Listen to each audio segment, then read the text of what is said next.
How's it going, guys? Australia have released their squad to play Japan, and my word, they are looking fire. Yes, they are missing a lot of elite players. There's no Suali'i, there's no Len Ikitau. There's a lot of players that are not here, but they do still have some serious talent in their ranks, and the likes of Corey Toole and Dylan Peach back, and now they are playing together. Scary. Absolutely scary. And honestly, I think this pace is going to break Japan. So I'd love to hear what your thoughts are. Please like, subscribe. It really does help the channel grow. And let's get into it.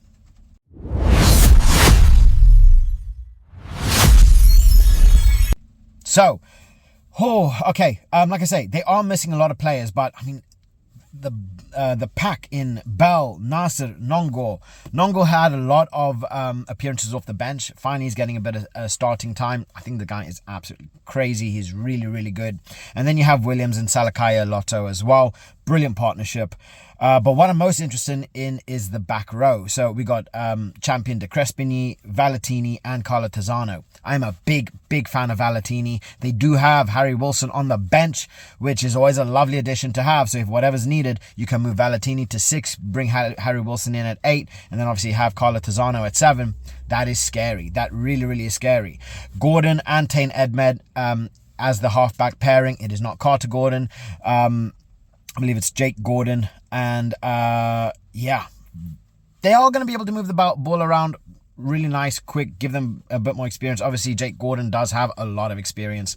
So, he's going to be able to control the game very well, keep the ball moving and really just, shut out Japan. But the backs is scary. They've got Dylan Peach, Hunter Paisami, Josh Fluke, Corey Toole, Andrew Kellaway in. All of these players played well. Even when Hunter Paisami came on, he played well. The center partnership was kind of controlled by Suali'i and Len Ikitau, which obviously they are not here. But this is a nice moment for them to be able to get a bit more experience, more time on the field. I really do like Hunter Paisami. He's very well rounded, and he's got a lot of pace on him to boot. But otherwise, Dylan Peach absolutely killed it before he ended up getting injured. And the same thing with Corey Toole. Corey Toole was an absolute speed, or is an absolute speed demon. So the kick and chase is going to be crucial here. They are going to look to use the pace of the likes of Andrew Kellaway, the likes of Corey Toole and Dylan Peach to their advantage. I can't see anyone that Japan have that can potentially counter these 3 players in just pure speed. They're pretty good in the air as well.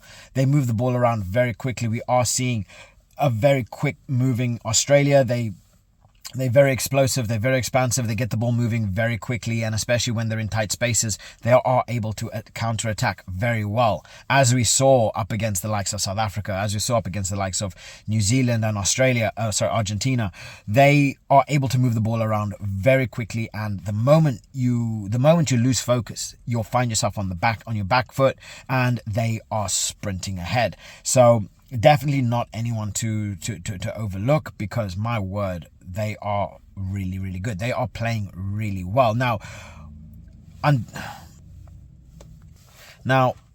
Australia technically aren't in as good form as Japan are, but the level of opponent is night and day. So in terms of just pure performance, Australia have this outright, because although they lost, the performances they put in were far superior to anything that Japan had to go up against. So I do have Australia to win big here. I really do have Australia to win big, because I think they have everything that is needed.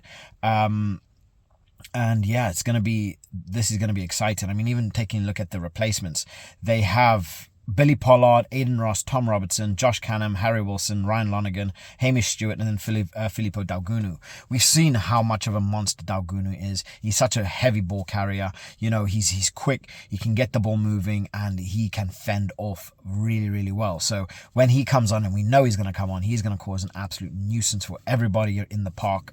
Hamish Stewart, he's going to be able to, cover that center pretty well. And then Ryan Lonergan, if for whatever reason they do need him, he can cover, and he is able to move that ball, pretty quick. So I think this is something that we're finding with Australia.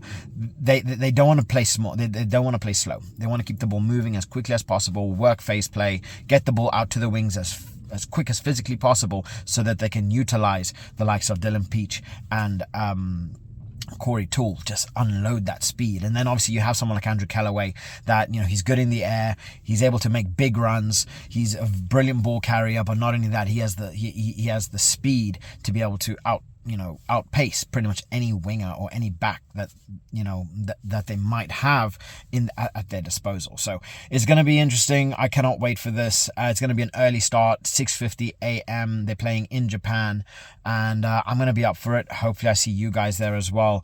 Let me know what your thoughts are in relation to this. Is there anyone that you feel should have made it that didn't? And what are your thoughts on the squad?